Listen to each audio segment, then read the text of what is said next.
A little bit of volatility, but we'll take a look. Today, Taiwan, biotechs, copper miners, and bonds advance. European financials and oil slide 1%. That was the story today. Let me share my screen, put that up so you guys have something to look at here. Yeah, so that was the moves of the day. Again, Taiwan rips.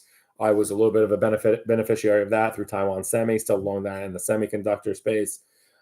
As well as, the Taiwan and the macro, the country, was up 1.7% today. So we'll take a look at the charts, see if there's any setups. Biotechs, it was specifically the ARC-G that had a nearly 3.5% move, a big one, with rates declining and bonds advancing, obviously, with their relationship. A little bit beneficiary of that. I'm still long the XBI, but it doesn't look like that option is going to really pay off for us. And then copper miners up 3% today, TLT up 1%, and then European financials down 1%. Maybe something happened with earnings or like a Barclays or SocGen. I don't really know, but that slid as a whole today. And then oil finally coming in a little bit, down 1.3% as USO, crude trading $85. All right, so let's pull up some charts. All right, so let me pull up some stuff here, get my screens ready. So the first one we're going to look at is EWT. Or first, let's look at SPY. So let me make sure the screen is correct. Whoopsie. All right, give me a second here, guys. And please, like I said, 4:15, I try to go live most days of the week.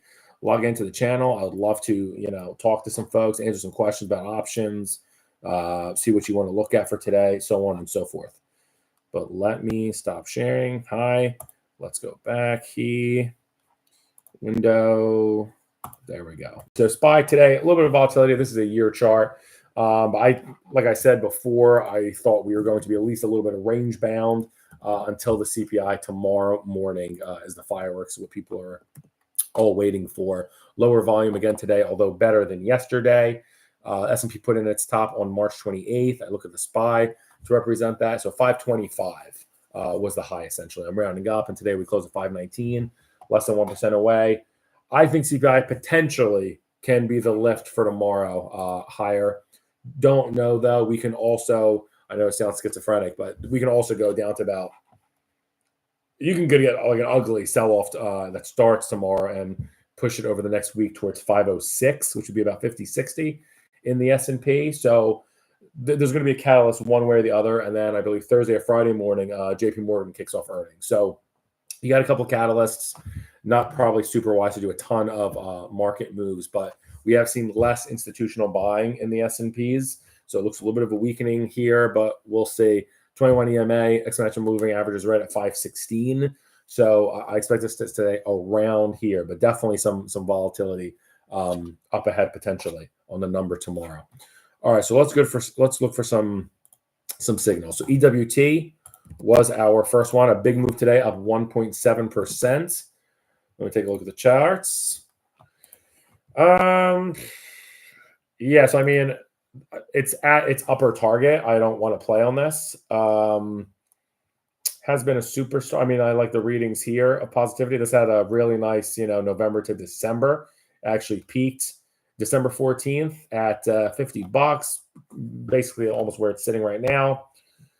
Traders that like to trade breakouts. Essentially, if it broke, 50-20, you'd see it break new 52-week highs. But to me, this is at target. I'm not going to play. I go through these kind of quickly because I know whether or not I want to put a trade on this. No interest. ARC-G is the next one. So this is the one that had a large move today due to the decline in rates and, but just positive movement in the biotech space. This was up 3.3%, which is a more than a 2 standard deviation move for the ETF, which is why it grabbed my attention. This looks, this was full disclosure. This was on my list to short last week, but I didn't get my entry around 29 is what I wanted, and I didn't get it. Now it's 28. I think I actually did speak in the video about if this were to get a really nice rally, I would consider entering a put spread, but rather just give this time. Obviously, this is very close to linked to rates, and tomorrow's going to have something to say about that. But no trade from me right now. Bigger picture, I do want to add market money to the market, but not immediately. I want to see how tomorrow shakes out, and I'm already long as it is. I actually covered a short, a chemicals name. I've been short in it for months. Not a huge mover in terms of volatility. Decided to take that off now today as I tilt the portfolio longer. Copper miners, I tried to look for, as much as differentiated movers today. They were all kind of correlated. You'll see it later when I do the best trades of the past week. It's all gold miner, silver miner. So I hate when stuff like that happens. It's all the same signals. Obviously, if you're not in it, you're just, lonely. COPEX, yeah, this thing's been overextended essentially since St. Patty's Day. So when it broke out here, when we looked at this before on the chart, when it broke 39, now it's trading nearly 47. So not a lot of meat on the bone for me here. I do obviously think it's the beginning of a new, bull trend in this, obviously, but nothing for me to do here. Give it a couple of weeks and wait for it to maybe mean revert to 42, which would be a 10% decline. Pretty big, but it was up 3% today. So nothing to do there. SCHH is interesting. So REITs obviously ripped today with the decrease in bond yields. I'm long IYR, full disclosure. This SCHH has had nice thrusts in the market. This is a great way to play REITs. Like I said, I do the option, so this is not going to be super liquid on that. But if you guys want to buy the asset, this pays a nice 3.3% dividend yield. So pretty nice. Yeah, this was totally a loser in October, when the market turned after rates had their inflection point. This has been range bound. This thing topped Christmas week at $21, and here we are at 20. I like it. I don't think you should expect the world out of this. I think maybe get to 2075. So it did a lot of the chewing out here. 2075 would bring you just under those that December high. So I kind of like that for the next 2 weeks. I think this could get to 2075. Not a huge move, so not going to put something on. And like I said, I'm already long IYR. And let's take a look at TLT bonds. The bonds up 0.9 today. Yeah, like I said, this thing has really great support at 91. It wasn't like fireworks and this was going to go to the moon, but at 91 I would see this as more upside than downside. So anticipating, let's just play a little path dependency here. So if CPI comes in, whatever, someone could tell you the number, you still don't know how the market's going to react. But I think bonds will rally, not just tomorrow, but over the next week or so, which would mean a decline in rates, which is usually a tailwind to the market, especially with such correlation to semiconductors and long duration names.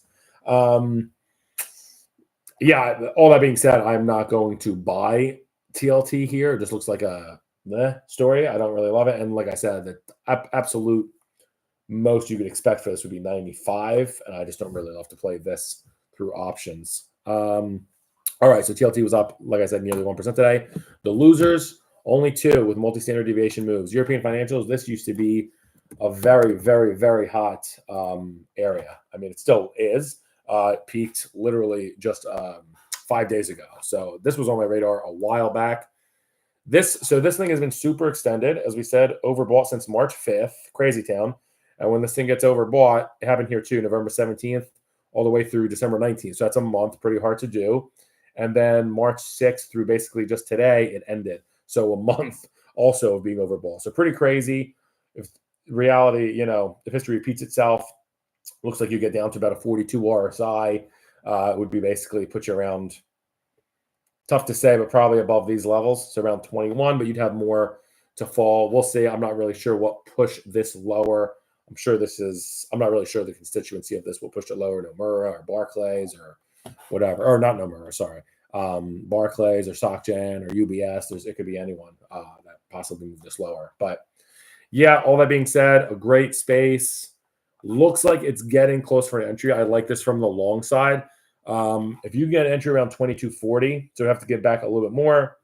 I'm obsessed with 21-day exponential moving average. And just these conversions here of the middle Bollinger Band lets me know I'm not paying outrageous prices and still entering a great story that peaked literally less than a week ago. So I like it. I'm not going to put anything on it today or tomorrow, rather. But this looks good if it comes in a little bit more. So this is one of the very few losers today. And finally, USO. The only other multi-standard deviation loser, USO down today 1.3%. Let's see if that's closer to giving us an entry. I like to see things come in not only in terms of price, but also in terms of duration, in terms of time. So this is just working off a lot of overbought. As you can see, not everything is going to repeat itself. But last time we were overbought like this, a lot of people got euphoric. And then, boom, you actually get pretty close to oversold. And actually did get oversold 2 months later. So I'm not going to rush to this. I know XLE is one of the highest sector that correlates with the 10-year out of any of the other sectors. So interesting to see here. Obviously, rates down, oil down, leads with correlated with global growth. But I would like to give this about 2 weeks or so. And the reason why I always reframe 2 weeks is it's a half cycle of 1 month. I look at options in that time frame, and then I look at the standard deviation of the normal distribution of the RSIs, bunching around 72 and 32 to see what falls out of that regular normal distribution. So for this, I want to give this runner not only a drink of water. I want him to see how how heavily he's breathing on the sidelines. If he's my boy Embiid after the first day back and he's winded and he has to sit out the next game, I'd rather give him some time, rest up for the playoffs, as it were. But yeah, this 78, I want to get in. This is still one of the best trades of the year. As you can see, we closed the year December, 2023. We closed at $67. Trading 81 now. So a great returner, very good spot to be. If we were getting 78 in about 2 weeks, so I'm talking about closer to April expiry, closer towards end of the month, I would get in at around 78 and have a target of around 80, 81. I'm not shooting for the sky here, but I think it could get to where we are here. All right, top 5 gainers of the past 5 days. It's staggering, the gainers versus the losers. I had to squint and look for losers. The winners, you'll see where they are, and they're all correlated, unfortunately. I want to keep it different. Silver, new 52-week high. Same thing I've been saying. Everything's about the commodities here. Related to the Fed and what their expectations are of green lighting growth, and maybe it's too much. And here we are in a new age of higher for longer and inflation, yada, yada, yada. I look at technicals to make sense of all the macro. I had a signal in here to potentially get long this silver, but around closer to the beginning of May. So this has to cool off. This has a similar market cap to Bitcoin, about 1.3 trillion, high vol, speculative, much more than gold as it were, higher vol. I don't want to enter this until it comes around here. Yeah, so you need like a 10% decline. It was up 1% today, but obviously the force is strong with this one. Gold miners, the second biggest gainer of the past week. 5% total, so about 1% a day. Did 1.7 today. Yeah, this thing's just too hot. I have a note to try and get long this, or at least revisit closely around April 26th. So that's around 2.5 weeks or so. But I'm kind of, if it holds its momentum, I would like to enter around 31. Gets back to up here. I don't even think 34, where it currently sits, is the target. I think it should be closer to like 33, and it does make a difference, especially when you play options and you pay for everything. Yeah, I'm very strong with this one. Really high momentum for the first time sustained. As you can see here, did it for just a flash December 1st, but now it's actually really being overbought for a week, which it hasn't done in quite some time, at least a year. So gold miners is a big winner. Bitcoin, the third biggest winner of the past week. We are in this one, not GBTC. We're in Bito, same difference, basically, minus the expense fees, yada, yada. Yeah, I still think this looks great. It was down hard today. That all being said, it's still the third best long of the past week, up 5% or 1% a day, essentially, on average. Down 4% today, big give back. It is trading essentially at 21-day moving average. I think this heads towards 63. Not a huge upside, but I do see more upside. I don't think it crashes. I think the halvening is next week and all that riffraff, wibble wobble. Anything else about Bitcoin? Yeah, I'm probably going to roll that spread, that call spread. I'm going to probably do this as long as it has this momentum. It held 50 RSI here, superstar trend identification. not giving anything up. This thing's too strong. I don't want to be short. And I do like the upside. I think Bitto has even more upside the way I'm looking at the charts here. I like Bitto more. It's trading 30. I think it can go to 34 by the end of the month, which would be, 10%. Essentially, would take Bitcoin, I think, from 67 to like 73, or dancing with new all-time highs.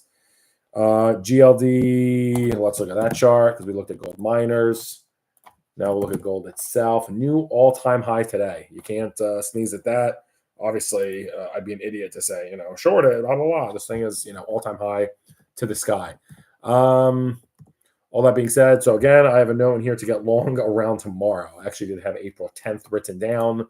We'll see what happens with the CPI and the reflection of this. But just in terms of risk reward, I don't want to play unless I'm getting back in around 206, around 206-ish. And that is an $11 decline from here. So get in line. Probably doesn't break these prices where we first became overbought.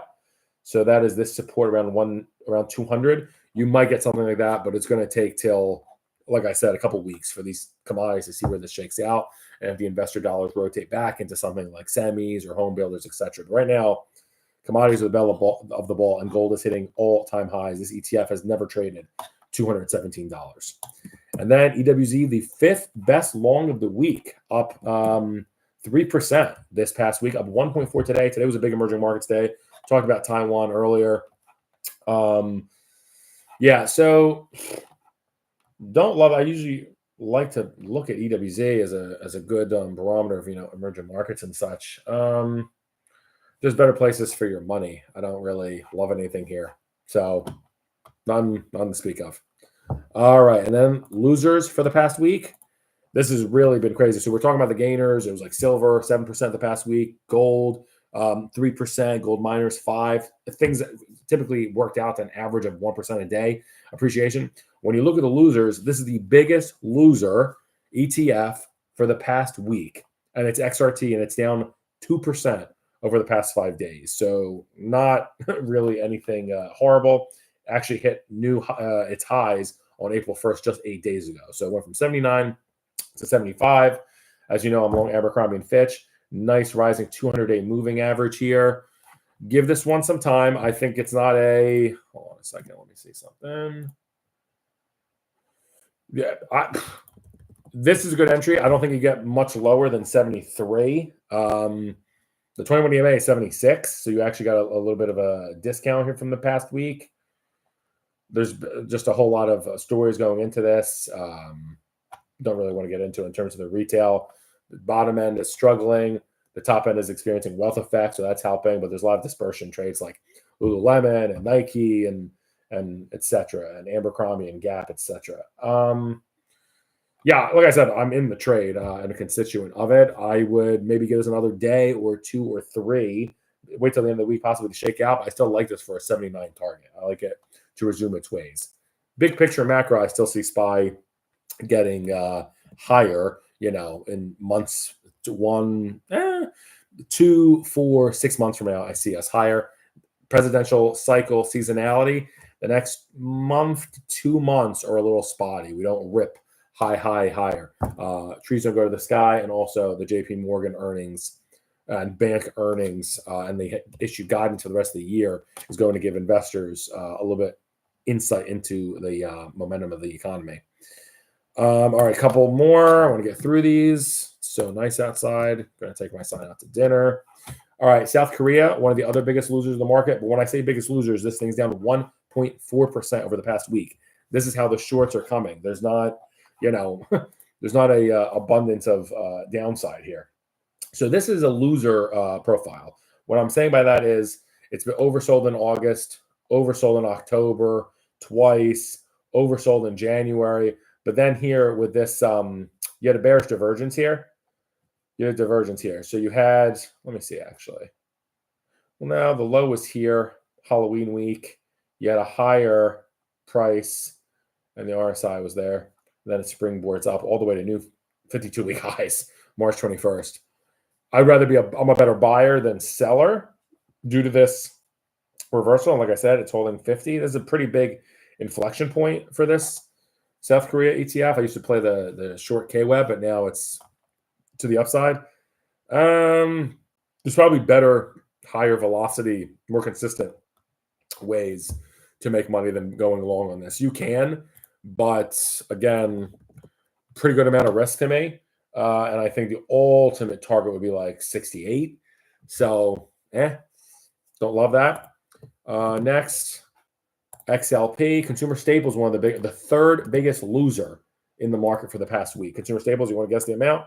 Down 1% over the past week. So, no one's going bankrupt there. Consumer staples like your Pepsis, I think maybe Walmart is considered a staple now. I'm not sure.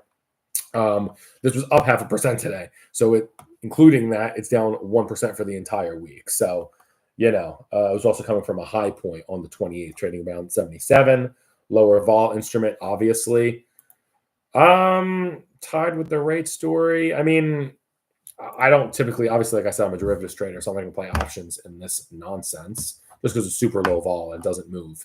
It has a average true range or an ATR of 65 cents. So I need a little bit more candy than that for me.